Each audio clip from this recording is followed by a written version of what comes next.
YouTube? Welcome back to my channel. It's your boy D Dyson. My top best TV shows, TV series of 2023.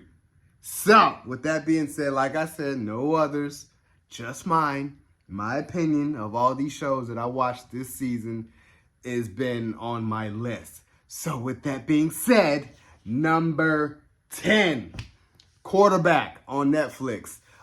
Looking at 3 different quarterbacks and 3 different types of roles that they play with their team, with Patrick Mahomes, Kirk Cousins, and Marcus Mariota. I loved it because, especially with Kirk Cousins, some things that you never got to see.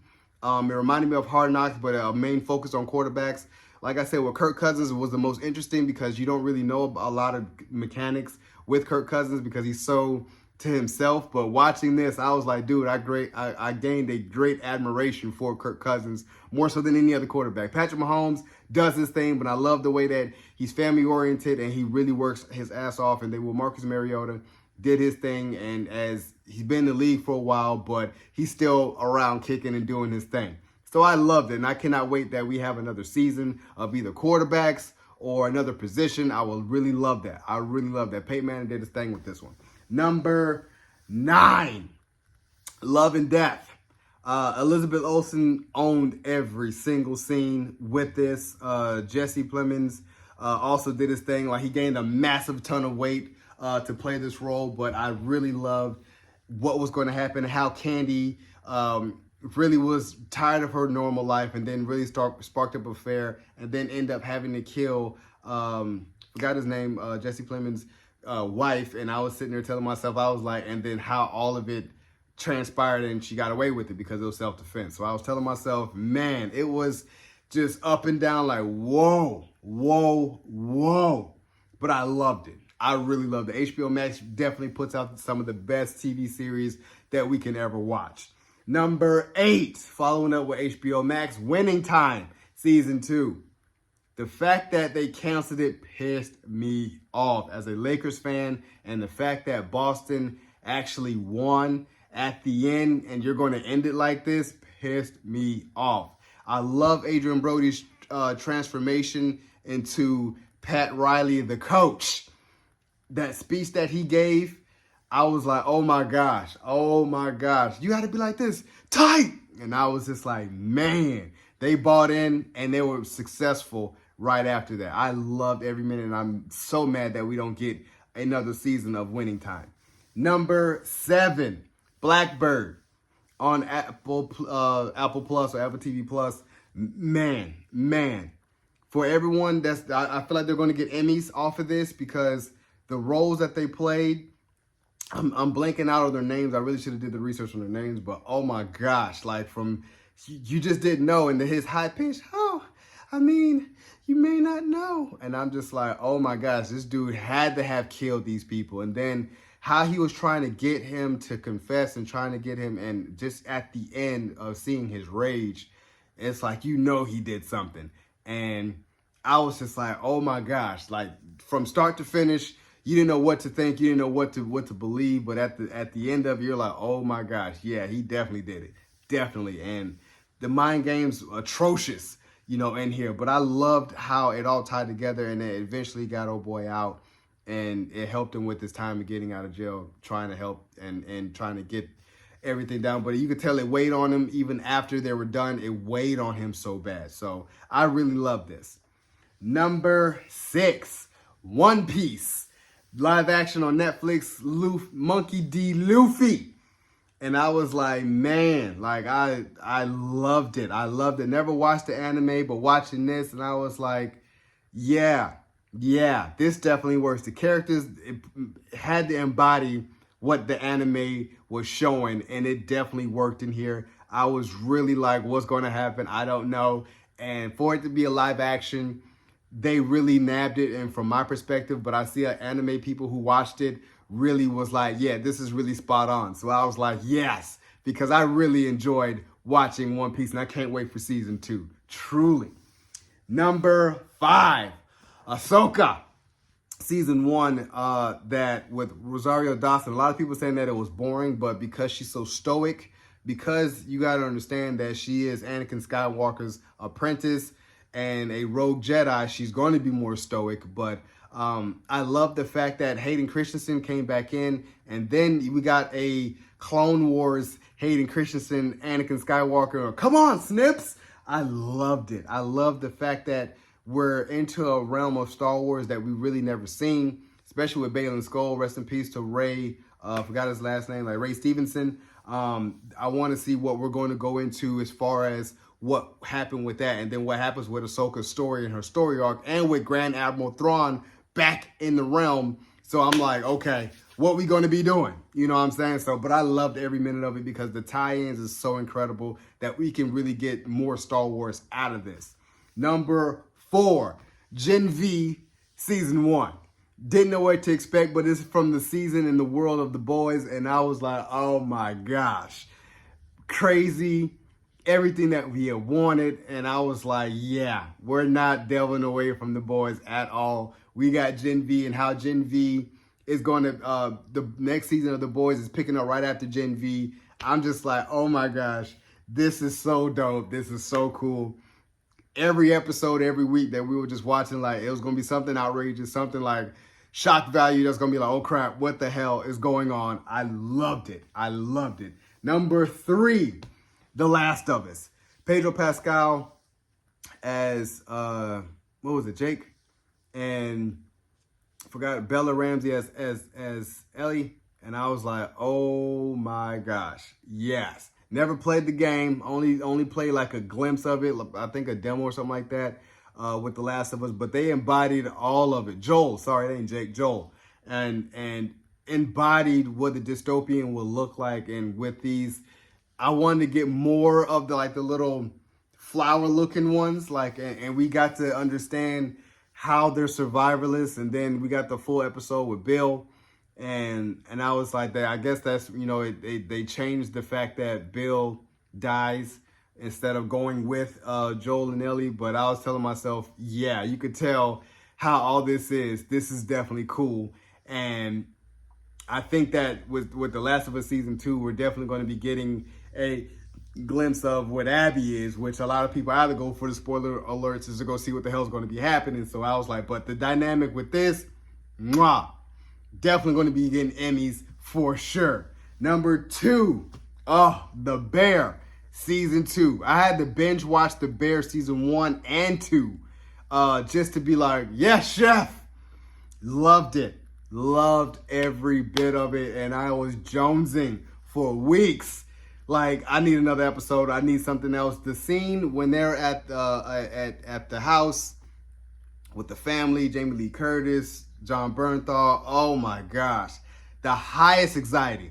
Watched that probably like at 1 o'clock in the morning. Could not go to sleep. I'm like, we have to finish it. It was like 2 o'clock in the morning when we finished it, and I was like, oh my gosh, this is some of the best TV I literally have seen this whole year. I don't think nothing ever really topped that other than what I have for number 1. So before we get to number 1, honorable mention, no particular order. Like I said, it's just for me. Number 5, Wu-Tang in American Saga Season 2. I love the fact that we got Triumphed. We got It's Yours. And it stuck with me for weeks. You know what I'm saying? Like that album stuck with me, like, and it made me go back to that album, and even bumping Reunited, that it's Woo Mother Doom Doom, and just how RZA had to follow up with Enter the 36 Chambers with the double disc that we got with the Killer Bees, and it was really hard, and it was daunting because people were starting to get money. People were kind of like, why this person is that person, and the deals, the individual deals, and you're never going to see something like that in hip hop ever again. But I love the story. I feel like it wasn't fleshed out well enough because I wanted more, but of course they had to cancel it, and that's why I was like, oh, we could have had way more and got way more. But that was the height of those 2 albums, will always be cemented in hip hop forever. Number 4, The Mandalorian Season 3 was very lackluster versus the first 2 seasons, but I love the continuation of the story and how it's going to play into a bigger, larger universe. And if everything is going to be correct, they said that Pedro Pascal may pass on the Mandalorian to Bo-Katan, and I was kind of like, it's going to make it all right, but we're going to get a Mandalorian movie shortly, soon enough, and what happens to Planet Mandalore as we finally get back to it.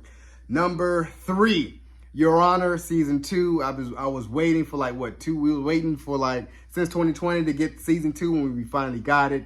Not saying it was lackluster, but boring at times, but I love the story. I love what's going to be happening. And having Bryan Cranston's character is always going to remind me of Walter White, going back and forth with the crime family and just doing things on his own, and how it's going to be portraying each other. It's definitely going to be one for the books as we continue season on to season. Number 2, Mayans season 5, season finale. I felt like with this season, everything was rushed because they were canceling it. But we got I had a good time with this. Season 1 and 2 is definitely going to be really like, oh my gosh. But as we got to season 5, I felt like they really rushed a lot of things. A lot of storylines had to be wrapped up. And the fact that I feel like Easy's reign was short-lived, but we still got it and we got to see it. And a lot of things got justified at the end of how things get done. I just hated the fact that the way it ended, when they had that, it left up to speculation that they all died, that type of thing. But I really enjoyed it though. I really enjoyed the ride, with Easy and Angel. And I was telling myself, I'm like, I really enjoyed all of it. Number 1 honorable mention, Snowfall season finale, season 6. And I was sitting there like, why, sissy, why didn't you just let Franklin get his money and then you could have just did Teddy in?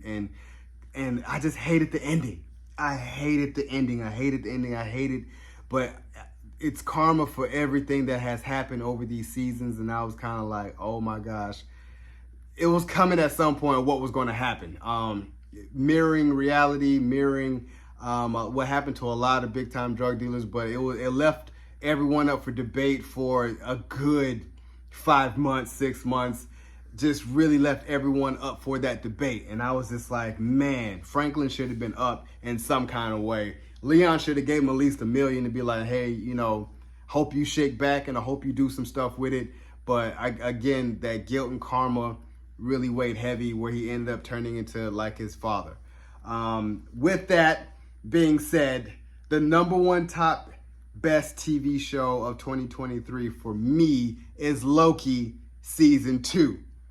Man, the wrap up in this, I couldn't get enough. And I was like, this was to me some of the best TV I've watched, especially the season finale. I was like, it almost made me shed a tear seeing Loki's actually glorious purpose from when we met Loki in the Avengers till now.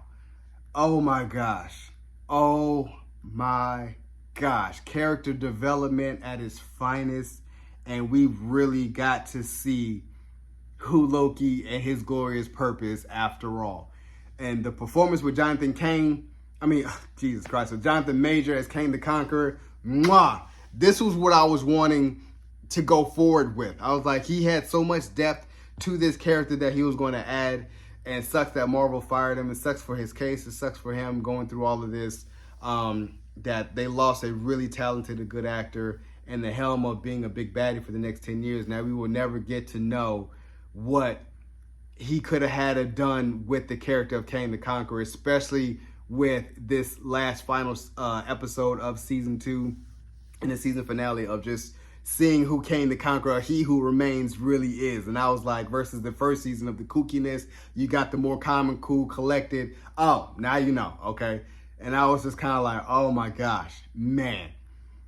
I went back to that season finale episode probably 4 or 5 times. The most watched episodes of TV I've ever watched this whole year was definitely the season finale of Loki, because I could not get enough. I was stuck in a trance for Loki for a very long time, and watching new rock stars over and over, just finding any nuanced things that could help further the story of what we're going to get as far as a new Loki at some point in time. Or even with Kang the Conqueror, it just made me kept wanting more and more, and I loved it. So these are my best TV shows for 2023. I hope you enjoyed it. Comment down below what TV shows you guys love. But these are my top 10 for this year, and I'm looking forward to 2024. So, you guys enjoy my review of 2023's top best TV series. Subscribe to my channel, post a comment down below, and like the video. It's your boy, D. Dyson. Peace.